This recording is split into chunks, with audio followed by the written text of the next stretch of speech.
저희 교회 예배에 처음 참석하신 분들을 환영합니다. 처음 예배에 참석하신 여러분들은 대단하신 분들입니다. 여러분에게 우리 양정교회 가자고 하신 그 말을 듣고 기꺼이 나오셨으니 대단하신 분이죠. 교회에 나오는 거, 교회에 나올 마음이 없는데 교회에 나오시는 그 나올 마음이 없는 사람에게는 이 도살장으로 끌려가는 것만큼이나 싫은 것이라고 합니다. 그런데 여러분 가운데 교회는 나오기 싫었지만 또 여러분을 초청하고 여러분을 나오시도록 권유하신 분들을 생각해서 나오셨다면 그분도 대단하신 분입니다. 인격적으로 대단하신 거예요. 나오고 싶은 마음은 선뜻 없지만 나에게 권유하신 그분과의 관계를 생각해서 그분의 마음을 헤아리는 마음으로 나오셨으니 인격적으로 대단하신 분이죠. 아무쪼록 이 시간 여러분의 마음과 귀를 활짝 열고 하나님의 말씀을 경청해 주시기를 바랍니다. 지난 4월 28일 영국 동북부에서 마라톤 대회가 있었습니다. 그런데 그 마라톤 대회에서는 선두를 달리던 한 명만 완주를 했습니다. 그 이유는 이 마라톤 경기에서 경기 주최 측의 그 경로 표시가 제대로 되어 있지 않아서 2위, 3위를 달리던 사람들과 함께 그 뒤 한 5천여 명이 경로를 잘못 들어서서 실격 처리가 되었기 때문입니다. 마라톤 42.19km 중에 2위, 3위를 포함한 5천여 명의 선수는 264m를 적게 뛴 거죠. 코스를 잘못 가서. 그래서 줄곧 선두를 달리던 마크 후드라는 선수만 완주를 하고 그가 혼자 우승자가 되었습니다. 경기 후에 주최 측은 성명을 통해서 이 같은 운영 차질에 대해서 사과를 하고 그 보상으로 참가자들이 다음번 마라톤 대회에 참가할 때 참가비의 25%를 감면해 줄 것을 약속했다고 합니다. 우리나라에서도 2011년 경주 국제 마라톤에서도 이와 비슷한 일이 벌어졌어요. 우리나라의 아주 유망한 선수들이 40km 지점에서 코스를 잘못 뛰는 바람에 결국 실격 처리가 되었던 거죠. 여러분, 열심히 뛰었다고 경기에서 승리하는 것이 아닙니다. 정해진 코스를 달려야 하고 또 정해진 규칙에 따라 달려야 하고 그리고 최종 골인점으로 들어가야 우승을 할 수 있는 거죠. 우리 인생을 마라톤에 비유를 하죠. 이번 영국 동북부 마라톤은 대주최 측의 차질을 빚어서 생긴 일이라고 비판할 수 있어요. 그러나 우리 인생이라는 마라톤은 누구를 핑계할 수 있는 것이 아닙니다. 우리 각자가 다 제대로 달려야 되는 거예요. 우리 각자가 제대로 달리지 않으면 우승할 수도 그리고 실격 처리될 수밖에 없는 것입니다. 여러분은 여러분의 인생이라는 마라톤을 제대로 달리고 있다고 확신하십니까? 그렇게 지금처럼 달려가면 그 마침내 도착해야 할 골인 지점에 도착할 것으로 확신하십니까? 혹시 남들 뛰는 대로 같이 덩달아 뛰어가고 지금 있는 것은 아닙니까? 남들 학교 가니까 나도 학교 가고 남들 졸업하니까 나도 졸업하고 남들 취직하니까 나도 취직하고 남들 결혼하니까 나도 결혼하고 남들 애 낳으니까 나도 애 낳고 남들 낳은 애 유치원 보내니까 나도 우리 애 유치원 보내고 초등학교 보내고 남들 그렇게 하는 것 따라하지 않으면 부모로서 뒷바라지 못하는 것 같으니까 그렇게 하면 살아가고 있지는 않습니까? 그렇게 살아온 인생을 잘 살았다고 후회 없이 살았다고 이제 죽어도 여한이 없다고 그런 확신을 가지고 살고 있습니까? 이번 영국 동북부 마라톤에서 주최 측은 아까 말씀드린 것처럼 마라톤 대회 자신들이 운영 실수를 한 거기 때문에 다음번 마라톤에 참가할 경우에 참가비 감면 혜택을 주겠다고 약속했다고 하죠. 하지만 안타깝게도 우리 인생이라는 마라톤에는 다음번 경기가 없습니다. 이번 인생에 문제가 생겨서 다음번 인생에 무슨 혜택을 보상을 참가비 감면을 받을 수 있는 그런 기회는 없습니다. 한 번뿐인 인생의 마라톤이다. 한 번뿐인 인생의 마라톤을 제대로 잘 달려야 한다 그 말입니다. 그런데 우리는 나의 내일은 언제나 보장되어 있고 내 인생은 한 번 더 인생의 기회가 있는 것처럼 그렇게 살아갑니다. 이번은 연습처럼 살고 다음번은 진짜로 잘해볼 수 있는 것처럼 살아갑니다. 인생이 한 번뿐이라는 사실을 자꾸 잊고 살아간다 그 말입니다. 그렇게 살아가고 있는 우리들에게 오늘 본문 말씀 잠언 27장 1절 말씀은 너는 내일 일을 자랑하지 말라. 하루 동안에 무슨 일이 일어날는지 네가 알지 못함이니라. 알 수 없음이니라 말씀합니다. 내일이 보장되었다고 생각하지 말라는 말씀이죠. 지난 화요일 KBS 아침 시간에 방영하는 인간극장에 그 등장하는 주인공을 찾아온 손님들 가운데 대장암을 치료 투병 중인 사람이 있었어요. 그분이 만나서 그런 얘기를 하더군요. 자기는 몸이 어제보다는 오늘이 조금씩 더 안 좋아지고 있다는 것을 느낀다는 거예요. 그러면서 본인 생각에 나에게 내일이라는 날의 보장은 없구나. 그렇게 생각하고 산다는 거죠. 그러면서 자신만이 아니라 주위에 있는 같이 있는 사람, 모인 사람들이 다 그런 얘기예요. 그렇지. 누구든지 내일이라는 보장이 있다고 아무도 말할 수 없다. 그렇습니다. 사람들은 지금 자신이 건강하니까, 지금 자신에게 또 별일이 없으니까 내일이 보장되어 있다고 생각하고 살아갑니다.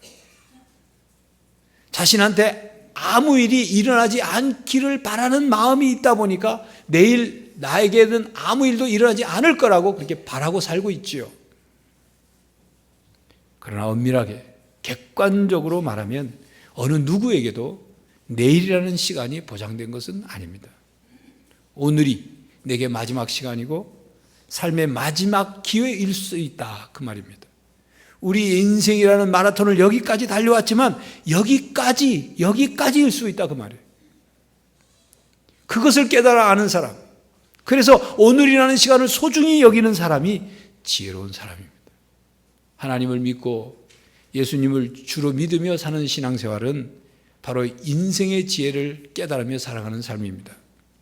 깨달은 지혜를 가지고 인생이라는 마라톤을 달려가는 거죠. 신앙인들은 하나님의 말씀인 성경 말씀을 통해서 하늘의 지혜를 깨닫습니다. 그 깨달은 지혜를 가지고 살아가는 사람들이 신앙인들이에요. 오늘 본문 말씀 너는 내일 일을 자랑하지 말라. 하루 동안에 무슨 일이 일어날지 네가 알 수 없습니다. 이 말씀을 통해서도 깨닫는 거죠. 우리 인생은 내일 일을 자랑한다는 건 어리석은 거구나. 그거 깨닫는 거예요. 왜냐하면 하나님께서 우리의 미래를 하나님이 결정하시기 때문에. 지혜로운 사람은 자신의 계획도 중요하고 자신의 의견도 중요하고 자신의 열심도 중요하고 자신의 의지도 중요하지만 하나님께서 나의 내일을 쥐고 계시다는 것, 하나님께서 나의 미래를 주관하신다는 것, 인도하신다는 그 사실을 잊지 않고 사는 사람들입니다. 성경 말씀은 미래란 불확실함으로 미래에 대해서 자만하지 말아라, 과신하지 말아라 말씀합니다. 자신의 계획만으로 미래에 대해서 자신하지 말아라. 자신의 판단만으로 미래에 대해서 확신을 가지지 말아라. 그렇게 말씀합니다. 내일 일이 어떻게 될는지 아무도 확신할 수 없습니다. 그러나 이 말씀은 미래를 위해서 현명한 계획을 세우는 일까지도 하지 말라는 그런 뜻은 아닙니다. 내일 일이 어떻게 될지 모르니 될 대로 되라는 식으로 살아라 그런 뜻이 아니죠. 또 하루살이처럼 하루하루 그냥 넘기듯이 떼어 넘기듯이 살아라 그런 말씀 아닙니다. 하나님의 손길을 인정하고 늘 하나님을 인식하고 살고 우리 인생을 하나님께서 주관하심을 중요하게 받아들여라 그런 뜻이죠. 단지 한치 앞을 내다볼 수 없는 우리 인생의 유한성을 깨닫고 겸허하게 하나님께 모든 삶을 내어 맡기며 살아가라 그 말씀입니다. 너는 내일 일을 자랑하지 말라. 하루 동안에 무슨 일이 일어날지 네가 알 수 없습니다. 이 말씀을 적극적인 관점에서 말씀의 뜻을 깨달아 보면 오늘에 충실하라 그 말씀이에요. 오늘 해야 할 일을 미루지 말아라. 내일 보장된 게 아니다. 오늘 해야 할 일을 미루지 마라 그 말씀이죠. 야고보서 4장 13절 이하에도 이와 같은 일맥상통하는 말씀이 나옵니다. 사도 야고보는 오늘이나 내일 어느 도시에 가서 1년 동안 장사해서 돈을 많이 벌겠다고 말하는 사람들은 들으십시오. 그렇게 얘기하죠. 여러분들은 내일 일을 알지 못합니다. 여러분의 생명이 무엇입니까? 여러분은 잠깐 나타났다가 사라지고 마는 안개입니다. 그 말씀을 하죠. 사도 야고보는 사람이 자기 계획대로 다 될 거라고 착각하지 말아라. 그 말씀을 하고 있는 거죠. 안개와 같은 인생이기 때문에 언제 어떤 일들이 일어날지 모른다. 그러므로 오늘 해야 할 일들을 미루지 마라. 오늘 해야 할 선한 일들을 내일로 미루지 말라고 말씀합니다. 흔히 오늘은 돈을 좀 많이 벌고 앞으로 언젠가 착한 일 하면 살겠다. 그렇게 말하는 분이 있어요. 여러분, 오늘의 재물이 내일 어떻게 될지 모릅니다. 어떤 사람은 돈도 벌고 직장도 또 사업도 자리를 잡고 가족도 다 크고 애들 다 키워놓은 다음에 그때서 종교를 갖고 그때서 하나님 믿겠다고 말하는 분이 있어요. 정말 그때 되면 그대로 될까요? 여러분, 지금 쥐고 있다고 내일도 쥐고 있을 거라고 생각하십니까? 지금 누리고 있는 바로 그것, 내일도 누릴 수 있다고 생각하십니까? 지금 아무 일 없으니까 내일도 아무 일도 없을 거라고 생각하십니까? 여러분, 막강한 권력을 누리고 안하무인격으로 살던 사람이 하루아침에 권좌에서 쫓겨나고 패가망신하기도 합니다. 기분 좋게 출발한 주식의 그 주가가 오후에 휴지 조각처럼 다 날아가 버리고 맙니다. 아침에 건강한 모습으로 출근한 사람이 저녁에 싸늘한 시신이 되어 안치실에 누워있는 경우가 있습니다. 어느 부부가 부부싸움을 했습니다. 그 다음날 부인은 화가 나서 출근하는 남편에게 아침밥도 차려주지 않았습니다. 다른 데 같으면 출근하는 남편 뒤를 쫓아나와서 대문 밖에까지 나와서 손을 흔들면서 잘 다녀오라고 인사를 했을 텐데 그날은 화가 났던지 일부러 방에 누워서 꼼짝도 하지 않았어요. 그렇게 하루가 지나가는 늦은 오후 집으로 급한 연락이 왔습니다. 남편이 거래처를 다녀오다가 교통사고가 나서 숨졌다는 연락이 왔습니다. 청천벽력과 같은 일이지요. 그렇게 남편의 장례식을 치르고 세월이 그렇게 흘렀습니다. 그런데도 그 안에는 남편만 생각하면 가슴에 맺히는 것처럼 후회스러운 일이 있어요.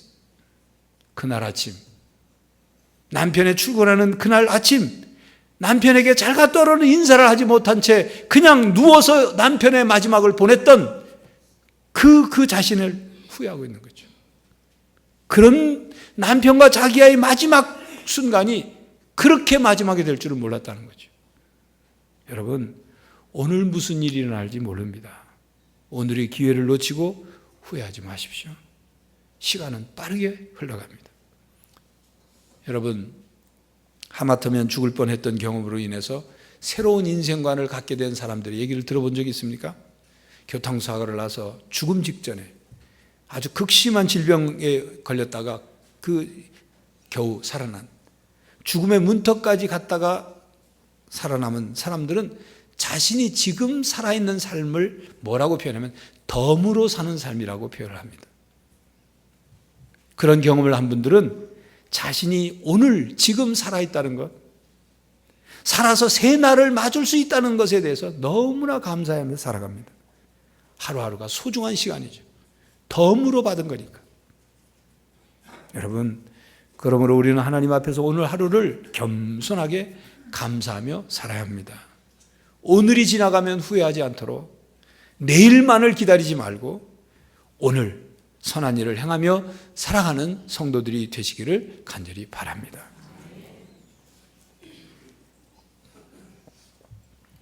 너는 내일 일을 자랑하지 말라. 이 말씀은 너에겐 내일이 없다, 너에겐 미래가 없고 희망이 없다, 그런 뜻은 아닙니다. 인생은 내일이 없는 하루살이와 같다, 그런 얘기가 아닙니다. 오늘 말씀 보면 오늘 하루 동안에 무슨 일이 일어날지 모른다, 이 말씀이 있죠. 오늘 하루 동안에 무슨 일이 일어날지 모르기 때문에 미래에 대해서 준비하라는 말씀의 뜻이 담겨져 있어요. 여러분, 여러분은 여러분의 미래를 위해서 무엇을 준비하고 있습니까? 요즘 100세 시대 얘기하죠. 몇십 년 더 지나면 120살까지도 살 수 있다고 합니다. 그래서 노후 준비를 잘해야 한다는 얘기가 여기저기에서 들려옵니다. 여러분 노후 준비 많이 하셨습니까? 연금 들어놓으셨습니까? 건강은 어떠십니까? 물론 이런 미래도 준비해야 되겠죠. 그러나 성경 말씀은 진정한 미래를 준비하며 살라, 그 말씀을 하고 있는 거예요. 진정한 미래란 무엇이냐? 돈을 쌓아둔다고 준비되는 미래가 아닙니다. 명예나 권력으로 확보되는 미래가 아닙니다. 학식이나 경험으로 준비되는 미래가 아닙니다. 건강하다고 해서 보장되는 미래가 아닙니다. 진정한 미래란 오늘 다음에 찾아오는 시간으로서의 내일을 얘기하는 것이 아니라 영원한 삶을 얘기합니다. 진정한 미래를 준비하라는 말씀을 쉽고 단도직입적으로 말하면 너의 죽음 이후의 삶을 준비하라. 이 세상에서 목숨 끝나고 난 그 후의 삶을 준비하라, 그 말씀이죠. 누가복음 12장에는 예수님께서 이런 사람의 이야기를 말씀하셨죠. 어느 부자가 농사를 지었습니다. 그런데 풍년이 들었어요. 많은 곡식을 거둬들였습니다. 그래서 창고가 비좁아요. 창고를 크게 짓고 곡식을 그곳에 가득 쌓아놓고는 그걸 쳐다보니까 너무 흐뭇한 거예요. 그 부자가 말합니다. 야, 됐다. 이제 편안히 먹고 마시고 이제는 즐기면서 살자. 그런데 그날 밤 그가 죽는다면 어떻게 하겠느냐는 것이 예수님의 말씀입니다. 예수님께서는 이 어리석은 부자의 이야기를 통해서 이 세상 일에는 열심이고 이 세상은 나름대로 열심히 준비하며 사는 사람이지만 죽음 이후에 영원한 삶을 전혀 준비하지 않은 사람을 일컬어서 어리석은 사람이라고 말씀하십니다. 여러분, 무슨 상조에 가입됐다고 죽음 후의 삶을 준비했다고 생각하십니까? 안동삼배로 수의 한 벌 마련해 놓았다고 영원한 삶을 준비해 놓은 것이 아닙니다. 생명보험 들어놨다고 영원한 생명을 보장받을 수 있는 것이 아닙니다. 나는 그렇게 나쁜 짓 안 하고 살았으니 죽으면 아마 좋은 데 갈 거야 라고 스스로 위로한다고 해서 천국에 갈 수 있는 게 아닙니다. 남보다 나는 죄를 덜 지었으니까, 나는 누구보다 조금 더 착한 일을 했으니까, 좋은 일을 조금 더 했으니까 난 죽은 후에 좋은 것으로 갈 거라는 바람이 있다고 천국에 갈 수 있는 게 아니에요. 사람들이 경기하는 마라톤도 코스가 있고 규칙이 있고 정확한 목적지가 있는데 죽은 후에 들어가서 영원히 살 천국에 들어가는 것, 그걸 막연하게 들어갈 수 있다고 생각하십니까? 뭐로 가도 서울만 가면 된다는 그런 식으로 대충 하다가 어떻게 하면 들어갈 수 있을 거라고 생각하십니까? 온 세상을 창조하시고 우리 인간의 생명을 내시기도 하고 우리 인간을 거두시기도 하시는 하나님께서 정하신 법칙에 따라 살아가야 천국에 갈 수 있습니다. 정해진 구원의 길을 걸어가야 천국에 갈 수 있는 거죠. 하나님께로부터 영원한 생명을 선물로 받은 사람만이 천국에 들어가서 영원히 살 수 있는 거예요. 죽은 후에 천국에 들어가는 것, 이것이 진정한 미래를 준비하는 삶입니다. 그래서 요한복음 14장 6절에 예수님께서 말씀하시죠. 내가 곧 길이요 진리요 생명이니 나로 말미암지 않고는 아버지께로 올 자가 없느니라.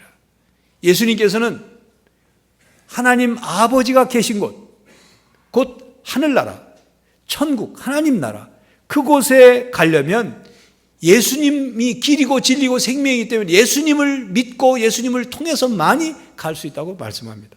오직 예수님만을 믿어야 천국에 갈 수 있다 말씀하죠. 왜 그럴까요? 왜 예수님만 믿어야 할까요? 이 세상 사람들은 세계 4대 성인이 있다고 말을 합니다. 누구죠? 소크라테스, 석가모니, 공자, 예수. 그런데 놀라운 것은 소크라테스나 석가모니나 공자는 자신을 하나님이라고 말한 적이 없습니다. 자신을 구원자로 믿어야 한다고 말한 적이 없습니다. 오직 예수님만이 내가 곧 길이요 진리요 생명이라고 말씀을 하시고 자신은 하나님의 아들이라고 말씀하셨고 예수님을 통해서만이 구원을 얻을 수 있다고 말씀하셨습니다. 다른 성인들은 자신을 구세주라고 말하지 않았는데 예수님만 자신을 구세주라고 말씀하셨어요. 다른 성인들은 인간의 죄와 사망의 문제를 해결하지 못하고 죽었지만 예수 그리스도만이 예수님만이 인간의 죄와 죽음의 문제를 해결하기 위해서 사람의 몸을 입고 오셔서 십자가에 친히 모든 인류를 대신하여 죽으시고 죄와 사망을 이기고 부활하셨습니다. 그렇기 때문에 주님만을 믿으라 그 말이죠. 중국인 기독교 지도자가 미국에 가서 강의를 했는데 강의를 하고 나니까 학생 하나가 질문을 했어요. 왜 중국에는 유교도 있는데 기독교를 그렇게 전하고 있느냐? 중국인 기독교 지도자에게 물었습니다. 그러자 이 지도자가 그 학생에게 대답을 했는데 그 학생이 평생 잊지 못할 기억에 남을 만한 답변을 했습니다.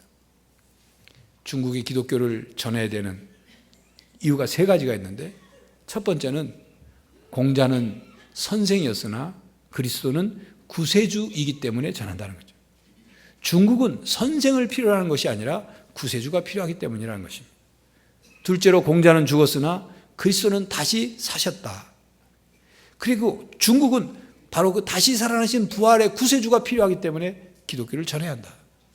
셋째로 공자는 어느 날 그리스도 앞에 서게 될 것이고 그리스도의 심판을 받게 될 것이기 때문에 기독교를 전한다는 거죠.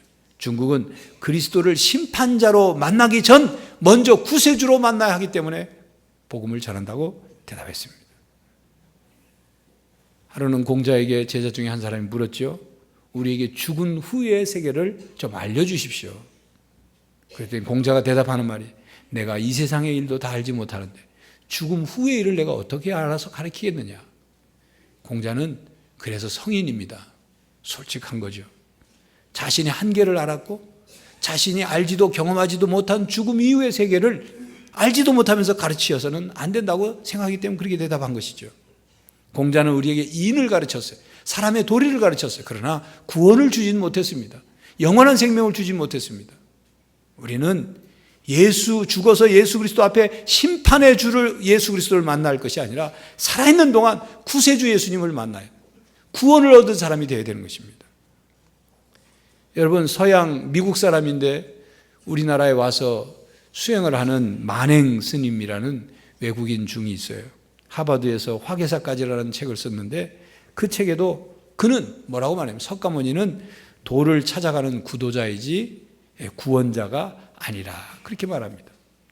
여러분 잘 아는 성철 스님 있죠. 우리나라 불교의 아주 거장인 아주 큰 스님인데 그가 마지막 죽기 전 유언, 그 신문 기자들이 그 배석한 자리에서 유언한 내용이 이렇게 있습니다. 내 죄는 산보다 높고 바다보다 깊은데 내 어찌 감당하랴. 내가 80년 동안 포교한 것은 헛것이로다. 우리는 구원이 없다. 죄값을 해결할 자가 없기 때문이다. 내 인생을 잘못 선택했다. 나는 지옥에 간다. 그렇게 마지막 말을 남겼습니다. 불교의 진리에서 구원을 얻지 못한 거죠. 여러분, 소크라테스나 공자나 석가모니 모두 훌륭한 성인이에요. 그러나 그들은 하나님이 아닙니다. 존경받을 만한 사람일지 모르지만 우리의 영원한 생명을 책임질 수 없는 분들입니다. 저는 진리이신 예수님을 믿습니다.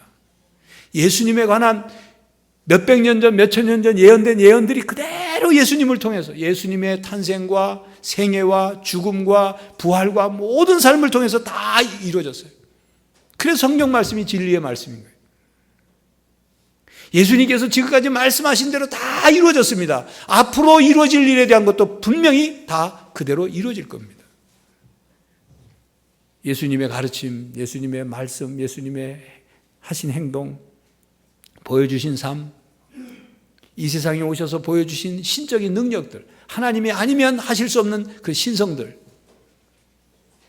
바람과 파도를 꾸짖어서 잔잔케 하시고 병자들을 고치시고 그리고 보리떡 5개와 물고기 2마리로 10,000명이 넘는 사람들을 다 배불리 먹이고도 12광주리가 남게 된 그런 기적을 행하신 거예요. 죄에 매여서 질병에 고통받는 이들을 죄를 용서해 주심으로 질병이 낫게 해주신 일들, 죽은 사람을 다시 살리신 일, 구세주이신 예수님이 하신 일이에요. 나를 믿는 자는 죽어도 살겠고 영원히 살게 될 거라는 말씀 그대로 우리 예수 그리스도를 믿음으로 구원을 얻을 수 있습니다. 영생을 얻을 수 있습니다. 천국에 들어갈 수 있다 그 말입니다. 여러분, 우리가 살아가다가 갑자기 나의 내일이 없다고 느껴지는 때가 있습니다. 내가 정말 나의 미래가 있을까? 이런 생각이 들 때가 있어요. 갑자기 시련이 닥친다든지 아주 큰 질병이 찾아온다든지 아니면 하던 사업이 그냥 부도가 난다든지 마치 인생의 쓰나미와 같은 그런 것이 확 밀려오면 어떻게 살아야 하나? 그토록 믿고 사랑했던 사람이 외도를 하거나 배반을 하면, 그걸 당하고 나면, 그토록 사랑했던 사람이 갑자기 이 세상을 떠나고 나면 혼자 남은 것 같아서 주위에 아무도 없고, 그래서 덩그러니 혼자서 어떻게 살아가야 하나, 그런 생각을 가질 때가 있어요. 밥맛도 없고 입맛도 없고 하루를 눈을 깨가지고 살아가는 것조차도 힘겨워할 그런 때가 있어요. 내가 지금까지 뭐 하고 살았나? 이렇게 살아가는 게 인생인가? 나 앞으로 어떻게 살아가야 하지? 나에게 희망이란 있는 걸까? 이렇게 허망한 것이 인생인가? 이런 생각이 밀려오면 감당하기 어려운 거죠. 바로 그때 예수 그리스도를 붙잡아야 합니다. 우리의 인생의 길이요 진리요 생명이신 예수 그리스도를 믿어야 합니다.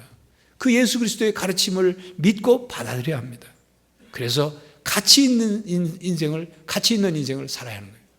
예수님 안에서 행복을 되찾아야 하는 것입니다. 예수님이 가르쳐 주신 삶으로 후회 없는 삶을 살아야 하는 것입니다. 여러분 소망이 있습니까? 여러분의 미래를 준비하셨습니까? 영원한 생명을 얻었습니까? 모든 것이 다 준비가 되어 있어도 영원한 생명이 준비되어 있지 않다면 헛살은 겁니다. 여러분 오늘을 열심히 사십시오. 열심히 달리십시오. 길이요 진리요 생명이신 예수님을 믿고 예수님을 따라 인생의 마라톤을 열심히 달려서 최후 꼬린 지점까지 달려가서 승리하는 여러분들이 되시기를 간절히 바랍니다. 기도하겠습니다. 하나님, 어수선하고 불확실하고 복잡한 인생길에 우리가 달려가야 할 인생의 마라톤이 어느 길인지를 깨닫게 해주시고 길이요 진리요 생명이신 예수님을 붙잡고 우리의 진정한 영원한 생명을 얻기 위하여 예수님을 믿고 따라가게 하여 주시옵소서. 지금 건강하고 지금 살아있기 때문에 내일이 보장되어 있다고 착각하지 않게 하시고 우리의 삶이 하나님의 손에 달려있다는 사실을 깨닫고 주어진 오늘 감사함으로 살 뿐만 아니라 영원한 생명을, 영원한 삶을 준비하며 살아가는 성도들과 그리고 오늘 처음 나온 우리 손님들이 주의 말씀에 귀를 기울여 그 사실을 믿고 받아들이게 하여 주시옵소서. 우리의 인생이 성공하고 승리하기를 원합니다. 주님 이루어 주시옵소서. 예수 그리스도의 이름으로 기도하옵나이다.